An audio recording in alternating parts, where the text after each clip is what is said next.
She did not stop desiring her husband because she lost interest in intimacy. She stopped because the daily accumulation of unpaid emotional labor turned her partner into a dependent she has to manage, rather than an equal she can desire. If you have ever lain next to your husband and felt nothing but distance, this video is for you. Not because something is wrong with you, because what your body is doing has a precise psychological name, a documented cause, and a set of conditions that make it entirely reversible.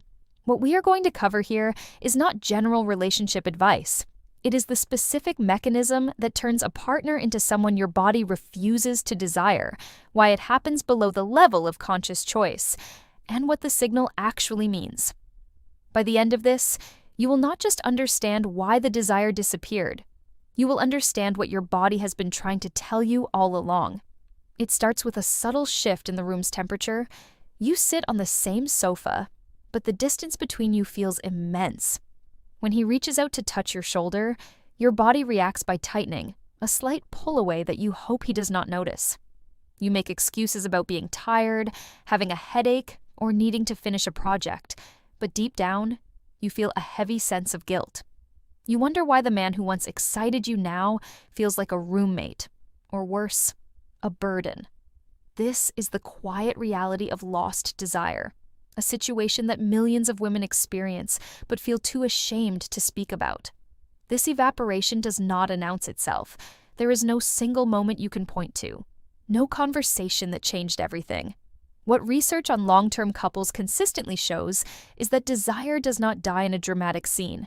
It retreats, step by step, interaction by interaction, until one day you look at the person you married and realize the wanting is simply gone. Not the love, necessarily. Not the history, just the desire. And that distinction, between love and desire, between staying and wanting to stay, is the center of everything we are going to talk about today. But when desire is lost, it is not because you have stopped being a sexual being. It is because your body has built an invisible wall to protect itself. You find yourself looking at the bedroom door with a sense of dread, wishing you could feel what you used to feel, but finding only emptiness. The harder you try to force yourself to feel attraction, the further away it retreats. This frustration is the first stage in the psychology of lost desire, where your mind and your body are operating in direct conflict with each other. Imagine the effort of pretending to be enthusiastic when every fiber of your being wants to retreat. That performance requires an immense amount of energy, leaving you physically and emotionally depleted after every interaction. When you force your body to participate in intimacy that your mind does not want, you are teaching your nervous system that touch is a chore rather than a pleasure. Over time, this creates a profound aversion to physical contact, making even simple hugs or hand-holding feel like the beginning of an unwanted demand. To understand why this happens, we must look at how the daily division of labor affects the mind. In many marriages, the wife carries the vast majority of the mental load. She is the one who plans the meals, schedules the doctor appointments, remembers the family birthdays, and monitors the household supplies. She is not just doing chores, she is managing the entire project of your shared life. When a husband relies on his wife to tell him what to do, he is stepping out of the role of an equal partner and into the role of a dependent. This creates what psychologists call the motherhood trap. When a woman has to manage, remind, and direct her husband, her brain begins to categorize him in the same emotional space as a child. This shift is catastrophic for attraction.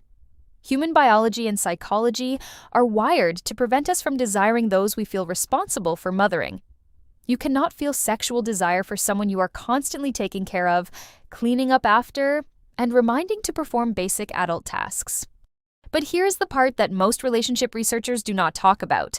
This role reversal is not just exhausting, it is a direct turnoff. When Sarah has to remind Mark 3 times to take out the trash and then has to show him where the cleaning supplies are, she is not feeling like a desired partner. She is feeling like a frustrated parent. When Mark later tries to initiate intimacy in the bedroom, Sarah's brain cannot make the transition from manager to lover. She does not see a masculine partner, she sees another person who needs her guidance. This parent-child dynamic is one of the most common, yet least discussed, killers of marital desire. It operates silently, eroding the erotic potential of the relationship one chore at a time. The husband wonders why his wife is no longer interested in him, assuming she has simply lost her drive, while the wife silently suffocates under the weight of a partnership where she is the only adult in the room. For a woman, desire is not a biological switch that can be flipped on command. It is highly dependent on the emotional environment. When daily life is filled with unequal effort, resentment begins to grow. Resentment is the poison that kills attraction. Unlike anger, which is loud and brief, resentment is a slow-burning fire that smolders beneath the surface of the relationship. It builds when you feel unseen, unsupported, and carrying more than your fair share of the weight. When you carry resentment, your body physically closes off. The brain registers this emotional distress as a threat to your safety, and it responds by shutting down your capacity for arousal. You cannot open yourself up to intimacy when you are harboring a deep sense of unfairness. Every unhelpful comment, every ignored request for help, and every moment of emotional neglect adds a brick to the wall between you. By the time night falls, that wall is too high for desire to cross. If you did not know that, you are probably not subscribed yet. Subscribe, because next week's video goes even deeper into how these hidden emotional dynamics affect our daily behavior. By recognizing that desire is a reflection of the overall relationship, we can stop blaming ourselves for our lack of physical response. When we understand that the body is simply reacting to a toxic emotional climate, we can shift our focus from fixing our sexuality to fixing our partnership. This emotional foundation is why physical techniques or superficial changes rarely work to restore desire. If the underlying resentment is not addressed, no amount of romantic dinners or vacation trips will rebuild the connection.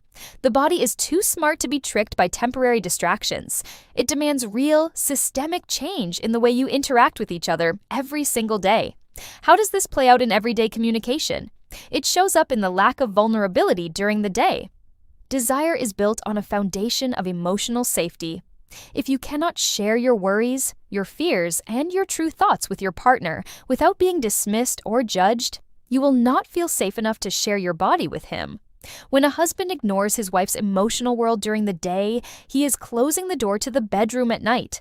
What I am about to tell you contradicts everything you have been told about romantic attraction. The greatest aphrodisiac for a woman is not mystery or physical appearance. It is the feeling of being deeply heard and understood. When you feel emotionally disconnected from your partner, physical closeness feels like an intrusion. If your husband only seeks connection when he wants intimacy, your brain will begin to associate his touch with a demand, triggering a defensive pull away. This creates a cycle of avoidance. The husband, feeling rejected, withdraws further or becomes defensive.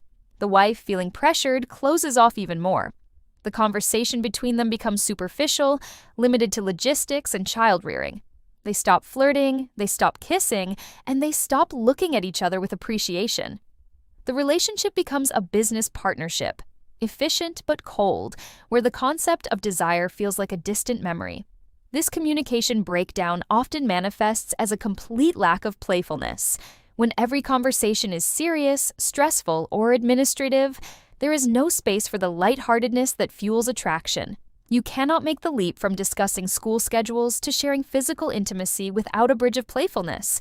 And when that bridge is gone, the distance between your daily life and your romantic life becomes impossible to cross.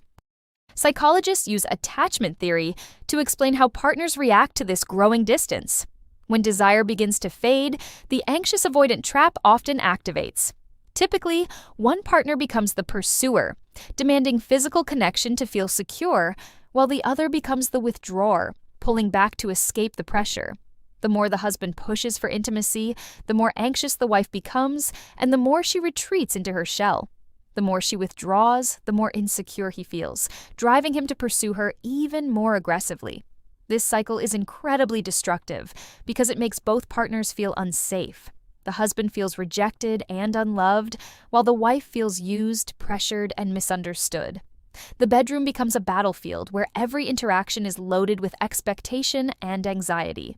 In this high-stress environment, natural desire cannot survive as it requires relaxation and safety to bloom. I want to ask you directly, Do you recognize this pursuer-withdrawer pattern in your relationship right now, or in one that ended? Tell me in the comments. The answers there are going to be worth reading, as they offer real comfort to those who feel alone. Sharing your experience can help break the isolation that many women feel, showing you that your loss of desire is a common reaction to relationship stress rather than a personal defect. This attachment dynamic is why simple advice like just do it is so damaging.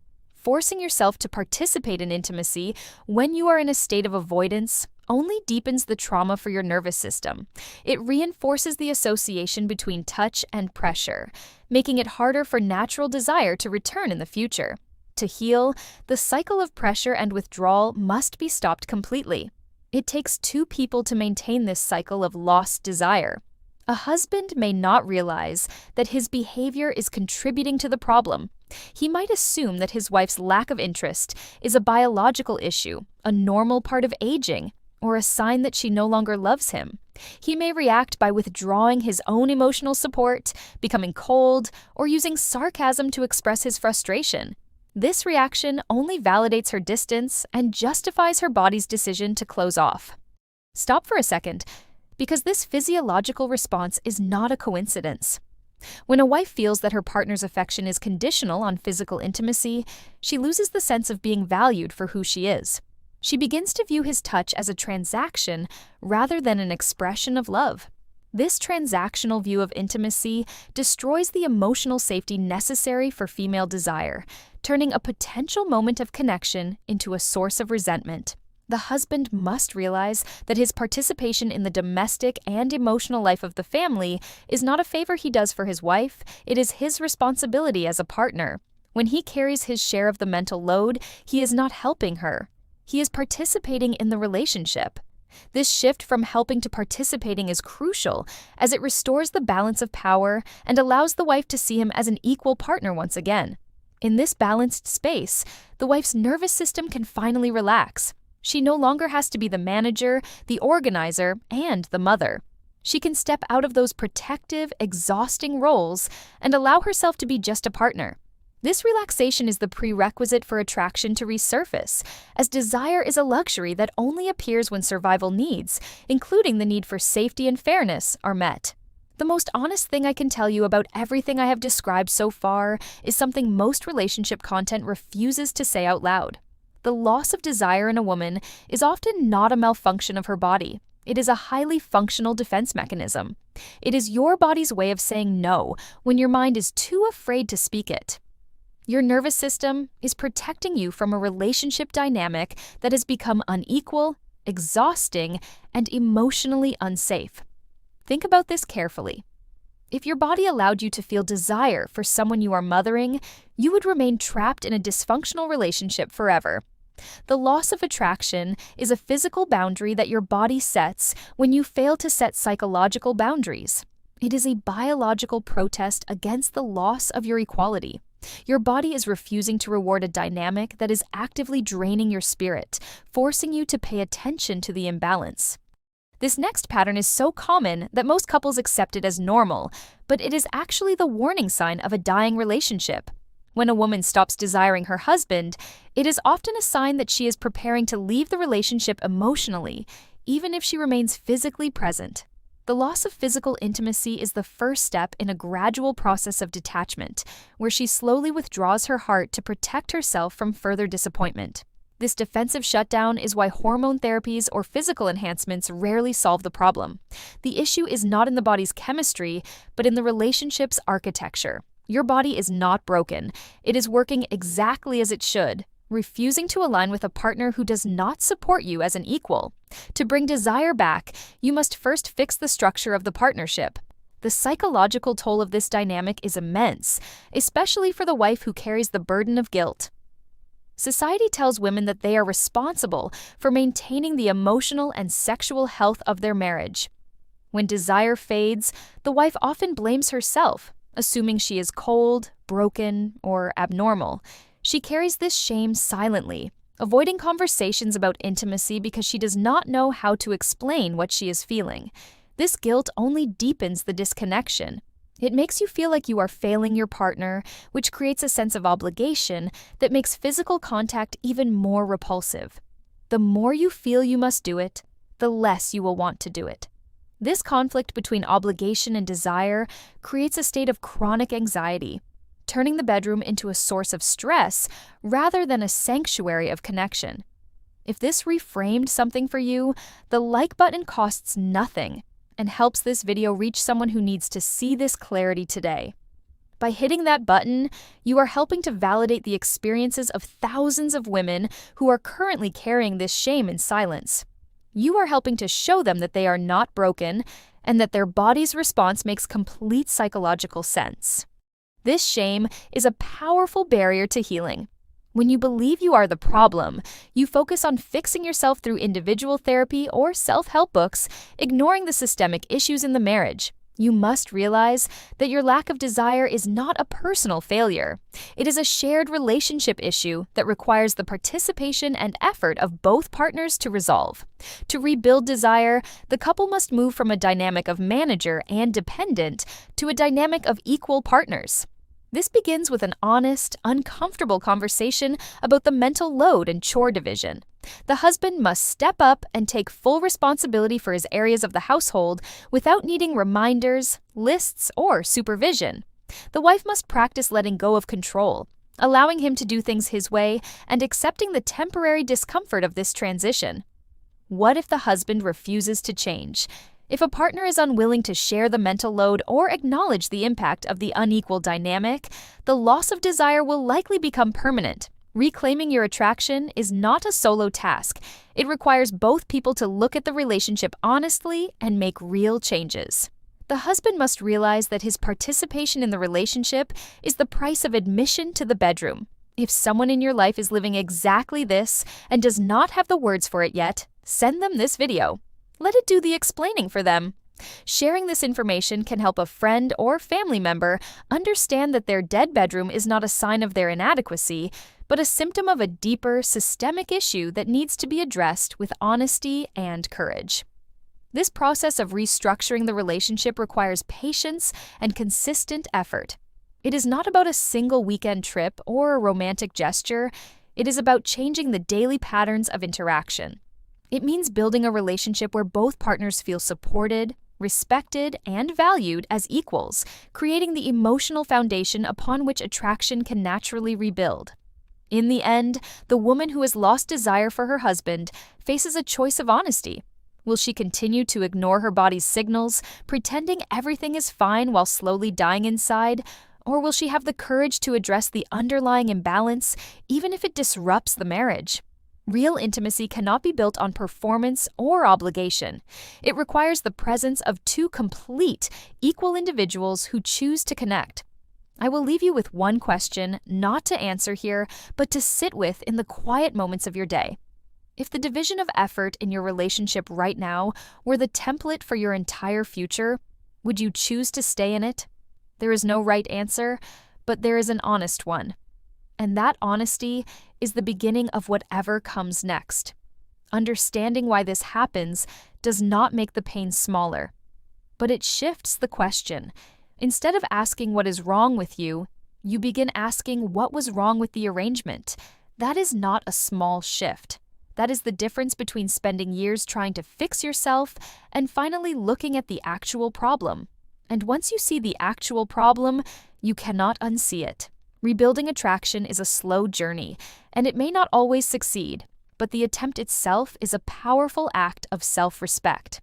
Whether the relationship heals or ends, choosing to honor your body's truth is the first step toward living a life that is authentic, honest, and full of genuine connection. Your voice and your desires are worth standing up for. The most unsettling thing about all of this is not the behavior itself. It is the fact that it looked completely normal for so long. That is not an accident. That is the design. Now that you know how to recognize it, what do you do with that? Drop it in the comments, because I want to know what part of this you wish you had known earlier.